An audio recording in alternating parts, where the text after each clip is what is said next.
remember the guy from The Matrix, right? They hooked him up to this computer and he downloaded all this information into his brain, right? And when he got out there, he could do martial arts and dodge bullets and all this crazy stuff, right? Just with the download, right? So what I want to do is teach you how to play all these rainbow chords here in the color. And maybe we'll dabble into some of these black notes that are outside the key. We'll see how deep the rabbit hole goes, right? With 3 right-hand grips, very simple, or patterns, right-hand patterns, and 1 left-hand grip that just follows these letters, these outside letters around the circle, right? So, simple enough, we're going to start on A, which has got the 2 pointing to it, right? And we're going to play A with the left hand, right? And E, right? So now A is the root, E is the buddy. The buddy's always right next door. And they're going to travel that way as we go. So we're going to start here, A and E, the buddy, and with a, we're going to play this beautiful pattern 1. I got the microphone on. Okay, I'm going to actually turn that down a little bit so I don't overpower myself with the keyboard sound, right? And then, so we're going to travel. So we're going to go to D. And now A is going to be the buddy, because A is right there next door. And then in the right hand, we're going to go to pattern 2 by just moving this 1 finger. Okay, I'm moving my middle finger down by 1 note, a half a step, right? As they would call it. And that gives me pattern 2. And the right hand, like I said, simple, right? Now I got some of these chords right here, and then I'm going to pick up and we're going to travel. We're going to go to G in the root. Notice it's the red. It's the key that we're actually in right now, because it's the 1, it's the red. Okay, so G, D is the buddy, and I play this beautiful pattern 3 in the right hand.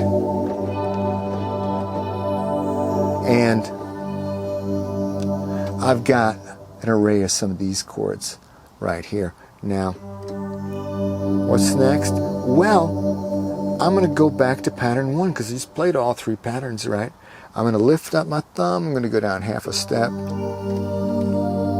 going to play pattern 1 again. It's the same spacing of the fingers, right? Just in a different spot.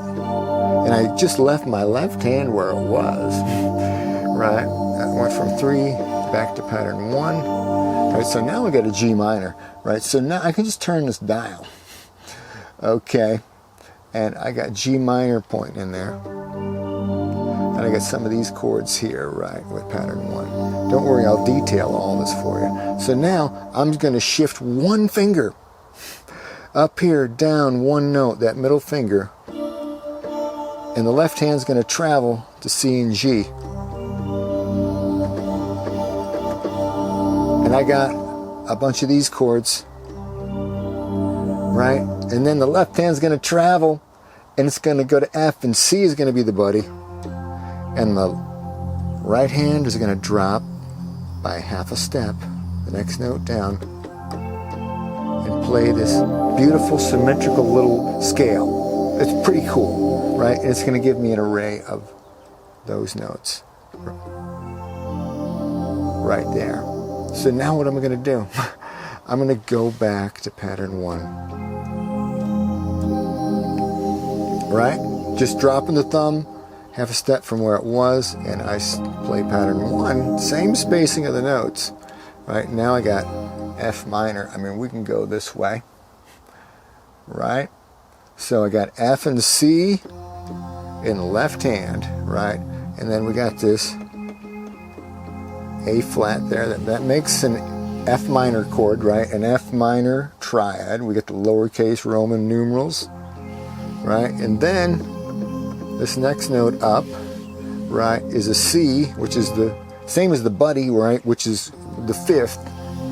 Technically, the 5th is the buddy every time, right? Because it's right next door. This is like stolen from the circle of fifths, these letters, right? Right? And then we got this seventh up here, right? That note right there. So there's F minor 7, right? Right there. F minor 7. And that top note, right?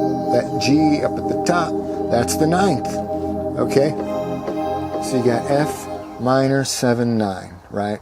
And we know that 9 and 2 are really the same note. It's just a matter of where you play it up and down the octave. So you got the sus2. You could use that, right?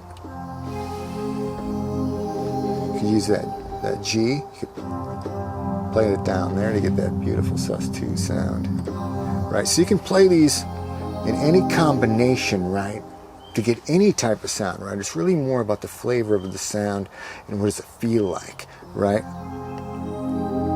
So now we're going to go to B flat and D. And we're going to move the middle finger down one note and play this, right? So we got B flat and F, the buddy, the fifth, in the left hand, and then we got, that's the seventh, right? That's 7 right there. So it's like a power chord 7. And then we got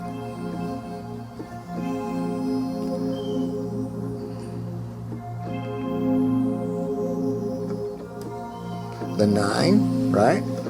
We got the 9 right there. Right? There's the third. That would normally be the third of that chord, that D note right there.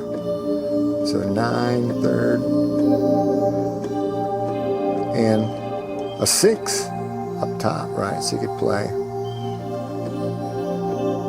Right? So again, you can play these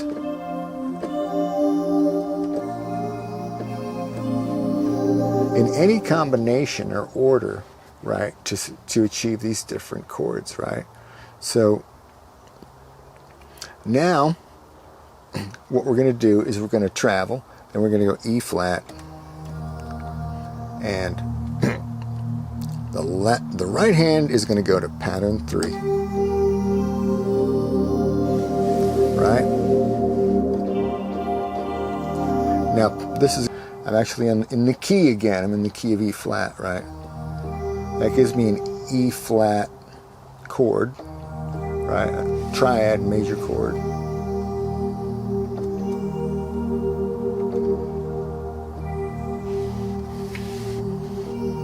That gives me the 5, right? A duplicate of the 5, the buddy. There's the 6. And the 9 up there. Okay? Up here, this F is the 9, right? And if these numbers freak you out, don't worry about it. Just learn where to put your fingers and how to move your fingers around and what it feels like. And what it feels like to play the notes in different combinations, right? So, if we go back here, I want to go back to E, and we'll go over this in a little bit more detail here, right? So, E and B, right? And in the right hand, we're going to play pattern 1, right? Notice if I was going to play an E minor chord, I would choose this G note down here. I got my thumb on the G note, right? I'm raising the third, or the minor third, right? And then I got 2 steps between these first 2 keys, right? And then I got a step and a half between those 2 notes, right? Step and a half between these guys. So 2 steps, step and a half. That's like a G chord right there by itself, right? But with the E, it becomes part of a larger picture. It's like you can reuse chords and you can recycle chords, and sometimes chords are used inside of other chords. And sometimes it doesn't really matter what you call the chord or what the number is. It's just a set of notes and they sound good together, right? And then we got 2 steps between the top 2 notes, right?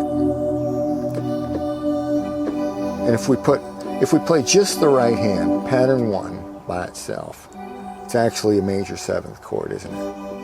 If you look at where the G is, half a step down from it is that F sharp, right? Okay, so then we're going to move to pattern 2 by going to A and E in the left hand, and we're going to move the index finger down 1 note. And we're going to play this, right? And we're going to get A in the 5th, and there's the 7th, that G, and the 9th, right? That B. And that would normally be the 3rd of the chord, but it's played an octave up, which I like playing the 3rds an octave up. They sound better. A lot of the pros do that. And then the 6 at the top, right? So you get the 6-9 chord in there. I mean, and again, you can play these.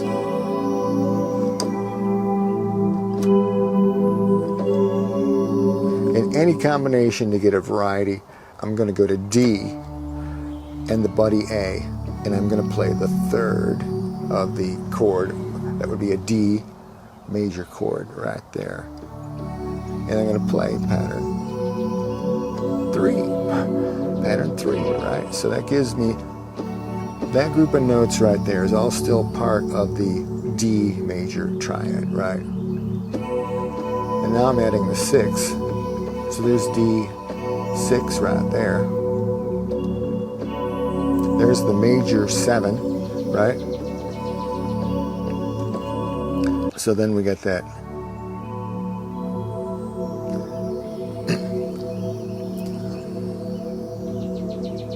nine on the very top, right? So we got all those choices right there in that D chord. Now let's see how deep does the rabbit hole go. Let's see. Let's go back now to D. So we're going to turn our dial to D. And we're going to play pattern 1. Okay, so now we got our D minor 7 9 chord, right? With optional sus2 thrown in. From D we go to G and D. Oh, what did I do there? Well, I moved the left hand without moving the right hand. I'm still in pattern 1, but I advanced the left hand to G and D. So now what have I got? There's the 7th of the G chord, right? There's the 9. So there's like a G power chord 7-9. What note is that?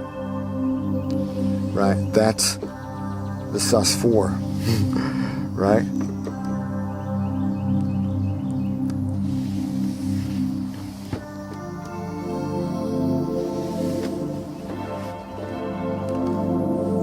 So we got that sus4 available.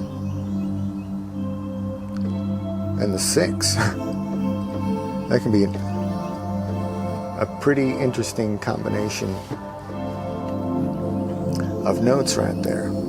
And I got to that just by moving the left hand early. So I'm changing the position of the bass relative to the thumb, right? Instead of playing here,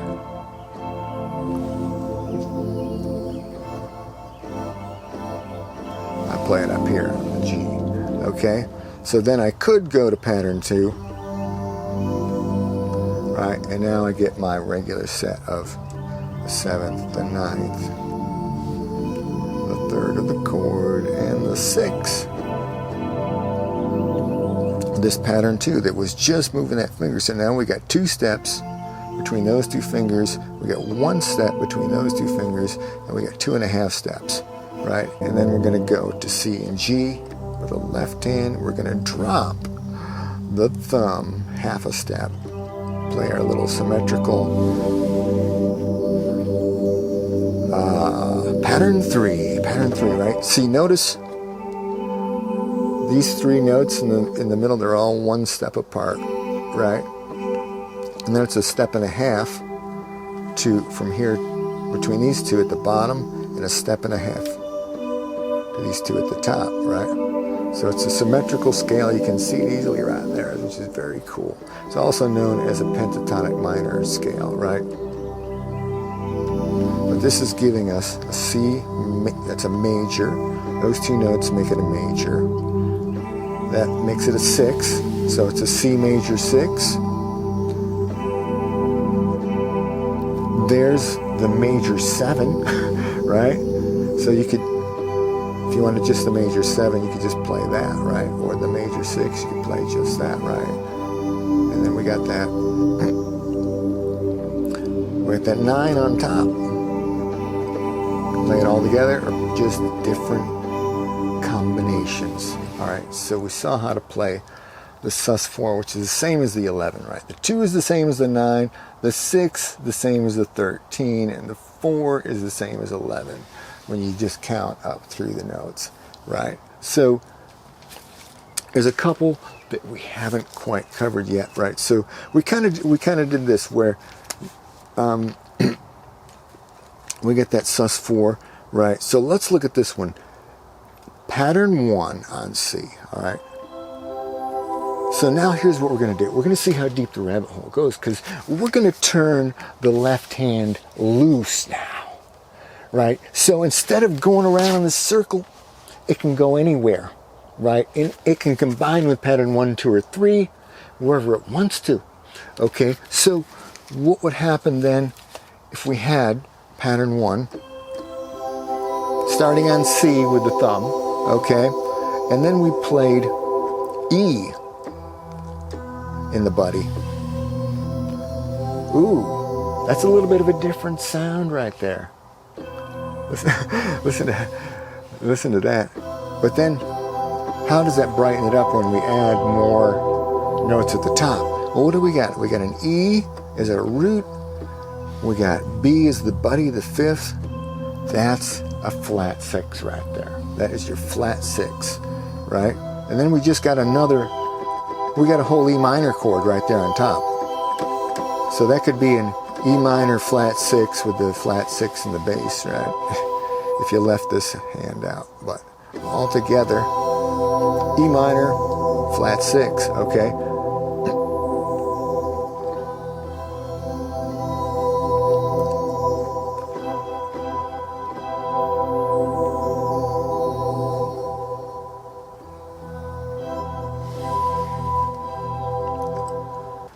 Let's take a look at this one right here. Pattern 2. Again, we're starting on C, and we're going to play C in the left hand, C and G.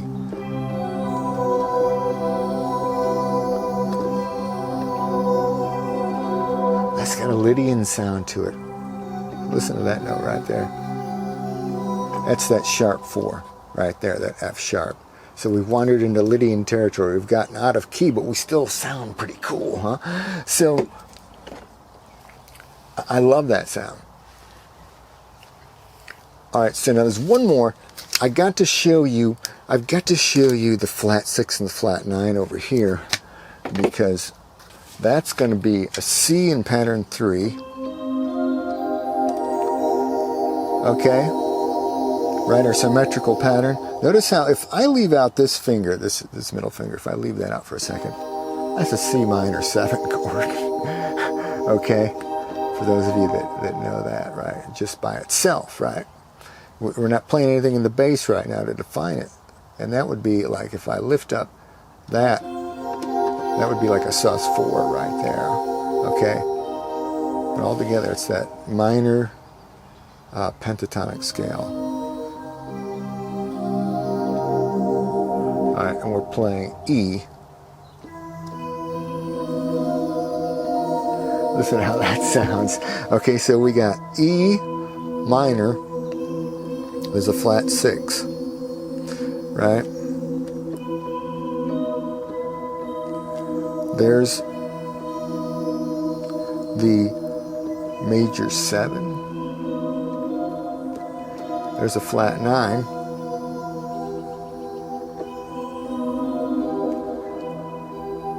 The G would be the 3rd of the minor chord. and that would be the flat 5. So if you left that out,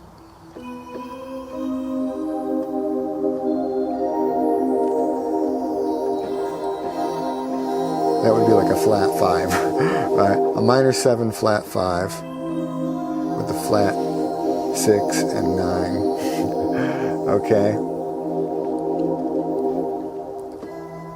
One more chord we got to look at right here, and that is going to be this diminished chord, right? So I'm going to take, I'm going to go back to pattern 1. I'm going to play a B flat. I'm going to leave out the B flat, right? I'm going to let the thumb rest, okay? And I'm just going to focus on those 3 notes, right? Because we can chop these up and slice and dice.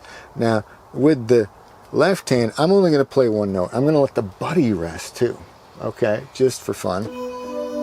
And I'm going to play, if I just play the first 2 notes with my right hand, I get a B diminished chord.